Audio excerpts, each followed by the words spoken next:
नमस्ते बिहार, मैं हूं आपके साथ विभा उपाध्याय और बुलेटिन में अन्य खबरों की बात करेंगे, लेकिन सबसे पहले रोहतास से आई एक खास तस्वीर हम आपको दिखाने जा रहे हैं, जहां शाहबाद महोत्सव की शुरुआत हुई है। जिले के बांदू गांव में दशाशीशानाथ महादेव स्थल पर सोन महाआरती के साथ 3 दिवसीय शाहबाद महोत्सव का शुभारंभ हुआ।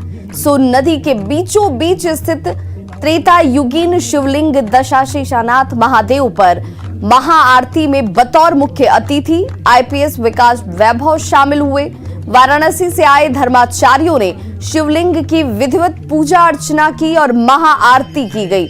बांदू गांव में सोन नदी के मध्य में स्थित दशाशीशानाथ महादेव स्थल भारत के प्रमुख शिव क्षेत्र में से एक है और कथाओं के अनुसार त्रेता युग में इसी स्थल पर रावण और सहस्त्र बाहु का युद्ध हुआ था, जहां युद्ध में पराजित होने के बाद रावण का रखा हुआ शिवलिंग यहीं विराजित हो गया।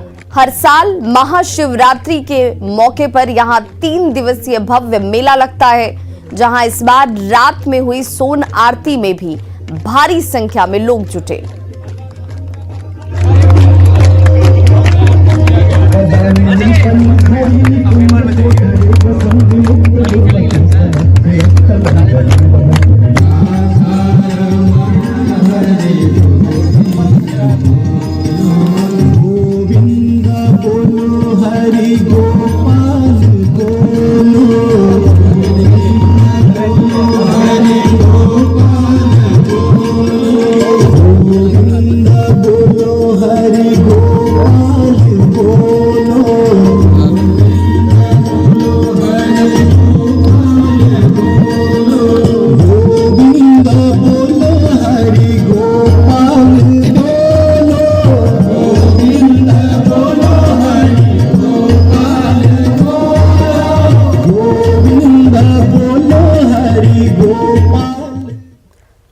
और नशे के खिलाफ लड़ाई में बेगूसराय पुलिस को बड़ी कामयाबी हाथ लगी है। ये बड़ी खबर इस वक्त शाहेबपुर कमाल थाना क्षेत्र के सालीग्राम गांव में छापेमारी कर पुलिस ने एक घर से 3.67 किलो स्मैक के साथ 28,72,000 रुपए नगद, एक देसी कट्टा, एक कार को बरामद किया है और छापेमारी में पिस्टल की मैगजीन, रुपए गिनने की मशीन, एक 4 पहिया वाहन, बाइक, पुलिस की 3 वर्दी और 14 मोबाइल को भी बरामद किया गया है।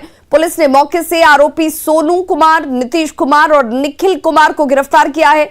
एसपी अवकाश कुमार के मुताबिक बेगूसराय के सालीग्राम में ड्रग्स की तस्करी हो रही थी और इसकी सूचना पर बलिया डीएसपी के नेतृत्व में टीम का एक गठन किया गया, जिसमें पुलिस को यह बड़ी कामयाबी हाथ लगी है। ड्रग्स की तस्करी से सोनू कुमार ने काफी धन कमाया है, उसकी जब्ती के लिए भी सरकार को लिखा जाएगा। हमें सूचना मिली थी कि कुछ एक व्यक्ति है शालीग्रामी ग्राम में शाहपुर कमाल में जो ड्रग्स का कारोबार करता है। उसके सत्यापन के लिए और गिरफ्तारी के लिए अनुमंडल पुलिस पदाधिकारी बलिया के नेतृत्व में एक टीम का गठन किया गया, जिसमें हमारे जिला का एलटीएफ का बल भी था और शाहपुर कमाल के थाना प्रभारी, उनकी फोर्स और सर्कल इंस्पेक्टर बलिया, इन लोगों के द्वारा छापेमारी की गई और छापेमारी के क्रम में 3 व्यक्ति गिरफ्तार हुए हैं। उनके पास से भारी मात्रा में ड्रग्स जो एनडीपीएस होता है वो बरामद हुआ है। जो प्रारंभिक जांच हम लोग किट के द्वारा करते हैं उसमें उसकी पुष्टि भी हुई है। बिहार में शराबबंदी को ठेंगा दिखाने वाले अब नहीं बचेंगे। सीएम की समीक्षा के बाद पुलिस और प्रशासन पूरे एक्शन मोड में है। गोपालगंज के बाद मद्य निषेध विभाग के अपर मुख्य सचिव मुजफ्फरपुर पहुंचे। शराबबंदी के लिए उन्होंने 2 खास निर्देश भी दिए हैं। पूरी रिपोर्ट देखिए और फिर खबर को समझेंगे।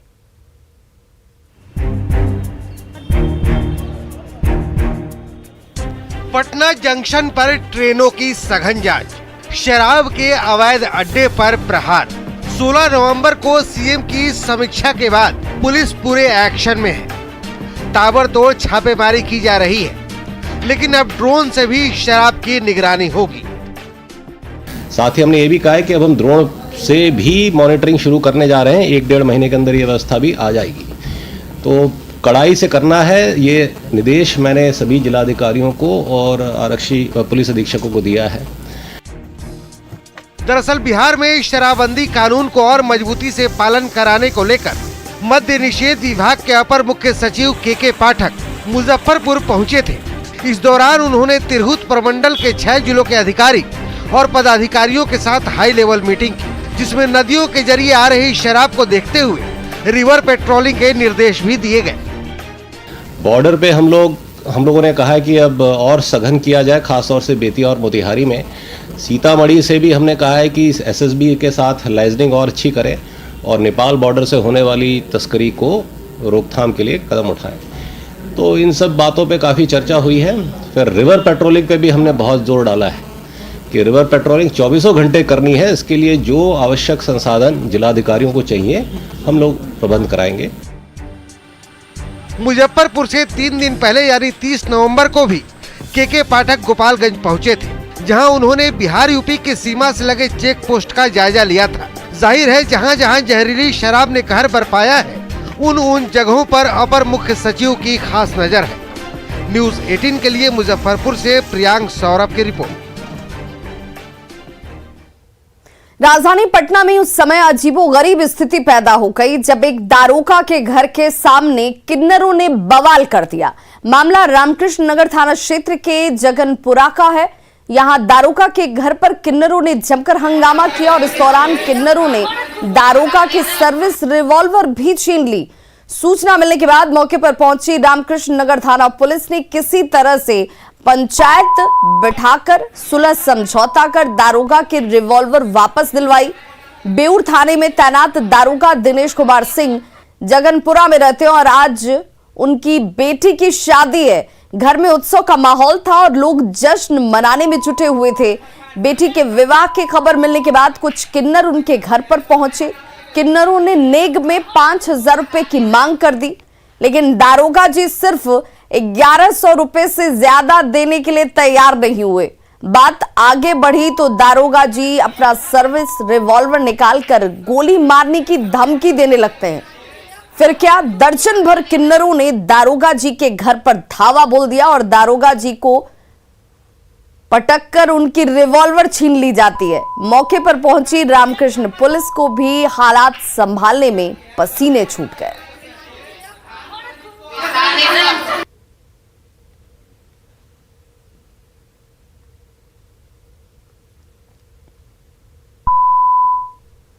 और अब बात किसानों की परेशानी की, जो खाद के लिए घंटों कतारों में खड़े रहते हैं।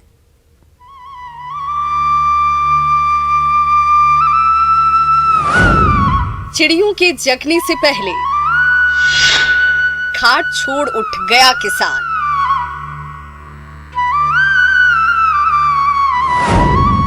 फिर उम्मीदों को ले वो पहुंच गया सरकारी खाद दुकान।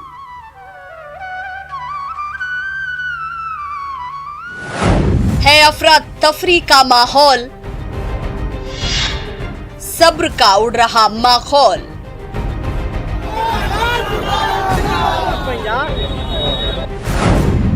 कई दिनों से एक ही कहानी,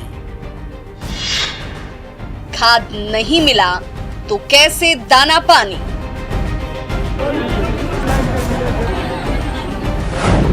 बुआई का गुजर रहा है वक्त, चिंता से शालीन किसान हो रहे सख्त।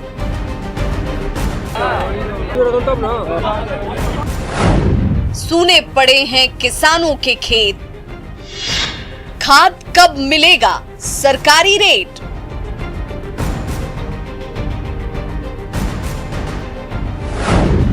सरकारी रेट वाला खाद कब।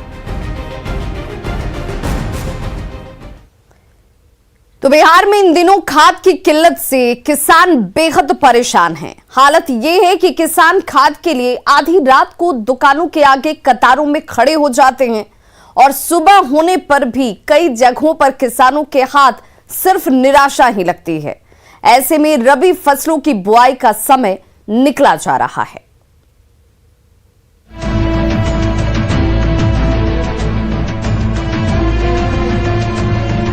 रबी फसलों की बुआई के समय जिन किसानों को खेतों में होना था, वे इन दिनों खाद की दुकानों पर लंबी कतारों में खड़े रहते हैं और सड़कों पर हंगामा करने को मजबूर हैं, क्योंकि बिहार में खाद की भारी किल्लत हो गई है।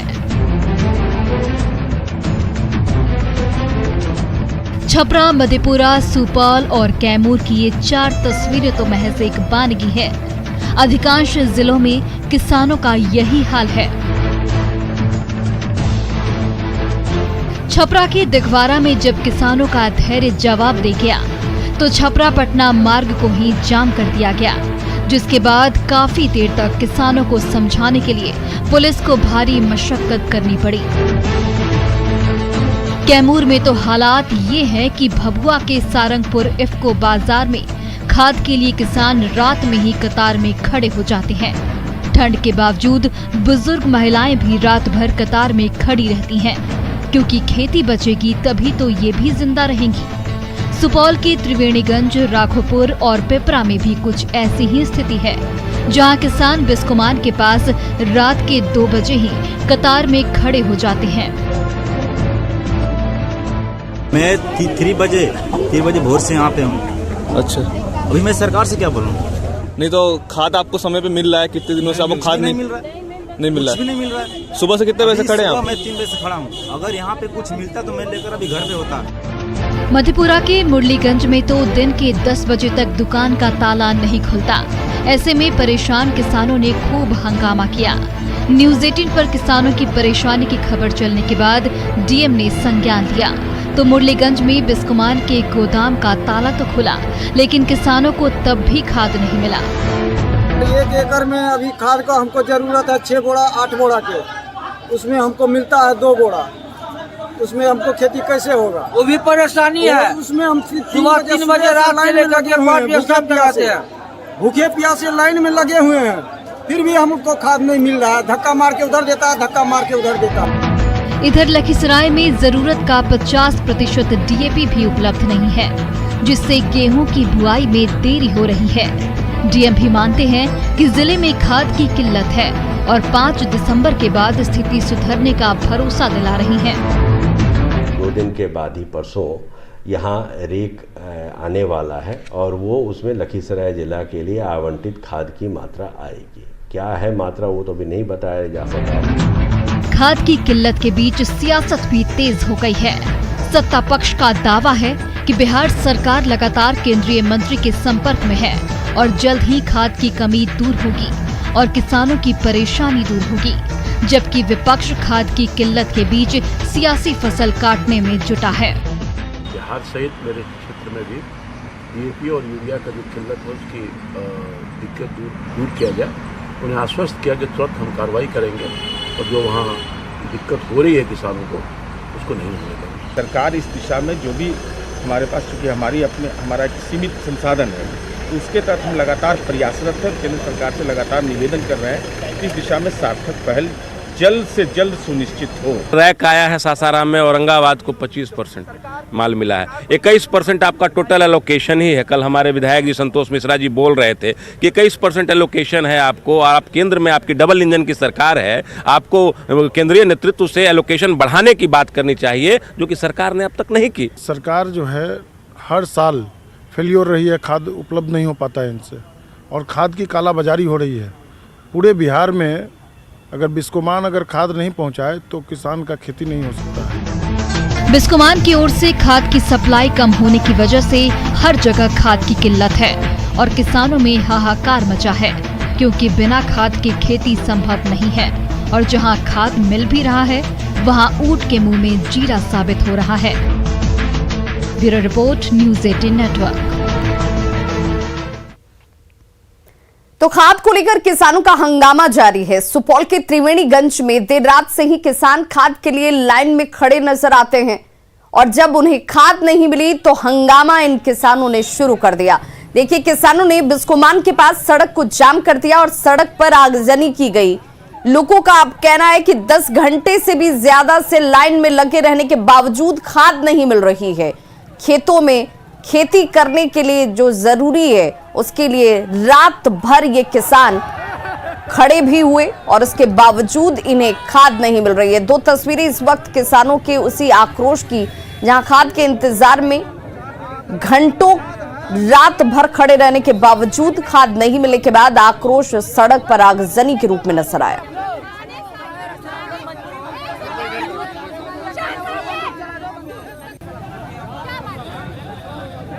तो क्या बड़े और क्या बुजुर्ग, क्या महिलाएं और क्या बच्चियां, सभी यहां पर उस खाद के लिए रात भर इंतजार करते रहे कि सुबह होते ही उन्हें सबसे पहले खाद मिलेगी।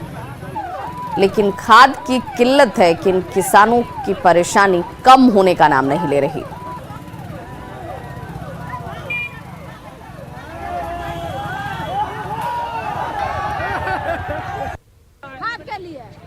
कब आई थी? 3 बजे भोर लिए। 3 बजे खाद नहीं मिला अभी तक? नहीं मिला है सर।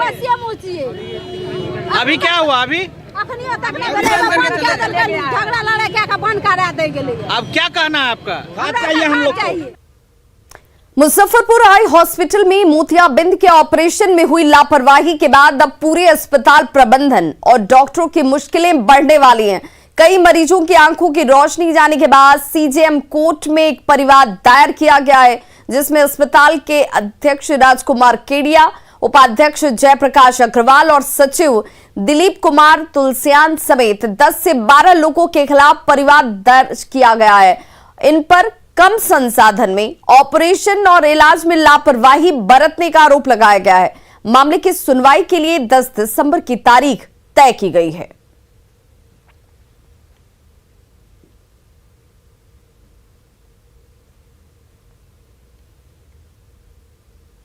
प्रबंधन समिति के सदस्यों और उनके अध्यक्ष जो हैं राजकुमार केडिया, उनको एवं डॉक्टर एनडी साहू जो दृष्टि सृष्टि अस्पताल गोबरसही मुजफ्फरपुर के चिकित्सक हैं, इन तमाम लोगों के विरुद्ध एक परिवाद पत्र राष्ट्रीय जनजन पार्टी के जिला अध्यक्ष श्री मुकेश कुमार श्रीवास्तव के द्वारा दायर किया गया है। उसमें आरोप लगाया गया आरोपी पर कि इन लोगों ने फंड का दुरुपयोग किया, सीमित संसाधन में अधिक से अधिक मरीज का, रोगियों के आंख का ऑपरेशन किया। पटना के बेऊर जेल में बंद हार्डकोर नक्सली परशुराम सिंह उर्फ नंद जी समेत 5 नक्सलियों से एनआईए एक बार फिर से पूछताछ करने वाली है। पूरी खबर पटना बेऊर जेल से बता रहे हैं हमारे संवाददाता अमित कुमार। बेऊर जेल में बंद जो है, इस जेल में बंद परशुराम सिंह उर्फ नंद जी समेत 5 नक्सलियों से एनआईए पूछताछ करेगी और इसके लिए एनआईए की तरफ से एक पिटीशन पटना के एनआईए की विशेष अदालत में लगाई गई थी, कोर्ट में लगाई गई थी, जिसके बाद कोर्ट ने जो है अनुमति दिया है, रिमांड पर लेने की अनुमति दिया है। बताते चले कि जिन 5 नक्सलियों से, हार्डकोर नक्सलियों से एनआईए पूछताछ करेगी, उसमें परशुराम सिंह उर्फ नंद जी हैं, उसके अलावा राकेश कुमार हैं, मोहम्मद बदरुद्दीन हैं, संजय कुमार हैं, प्रेमराज उर्फ गौतम कुमार हैं। इन सभी से नक्सली जो हैं वो पूछताछ करेंगे, नक्सलियों से जो है एनआईए पूछताछ करेगी। बताते चले कि इन सभी के जो संबंध है वो नक्सलियों से रहे हैं। कई बिंदुओं पर पूछताछ जो है वो पहले भी जो है एनआईए ने किया है। एक बार फिर से इन सभी नक्सलियों से जो है वो पूछताछ एनआईए करेगी। 11 दिनों का जो रिमांड है वो मिला है एनआईए को। और बताते चले कि बिहार एसटीएफ ने इन सभी के विरुद्ध जो है अभियान चलाया था, जिसके तहत पटना और जहानाबाद से 1 मार्च को एक साथ छापेमारी कर इन सभी नक्सलियों की गिरफ्तारी की गई थी। इनके पास से अग्नेयास्त्र जो है, हथियार, विस्फोटक बनाने के सामान के अलावा कई आपत्तिजनक चीज़ें मिली थी। जहानाबाद और पटना के गाजधरचक में छापेमारी के दौरान 3 नक्सली जो है वो गिरफ्तार किए गए थे और इसके साथ साथ बाकी नक्सलियों की भी गिरफ्तारी हुई थी। और अब चूँकि कई बिंदु हैं जिस पर एनआईए को पूछताछ करनी है और उसी के तहत एनआईए ने जो है एनआईए के विशेष अदालत में पिटीशन लगाया और उसके बाद एनआईए कोर्ट ने सभी नक्सलियों से पूछताछ करने की अनुमति दी है। तो आज संभवतः इन सभी 5 नक्सलियों से एनआईए कड़ी सुरक्षा के बीच यहाँ से लेकर फिर जाएगी, अज्ञात स्थान पर जाएगी और वहाँ पे फिर इन सभी से पूछताछ करेगी। कैमरा पर्सन अजय दुबे के साथ अमित कुमार, न्यूज़ 18 पटना। तो खबरों का सिलसिला लगातार जारी है, आप देखते रहिए न्यूज़ 18 बिहार झारखंड।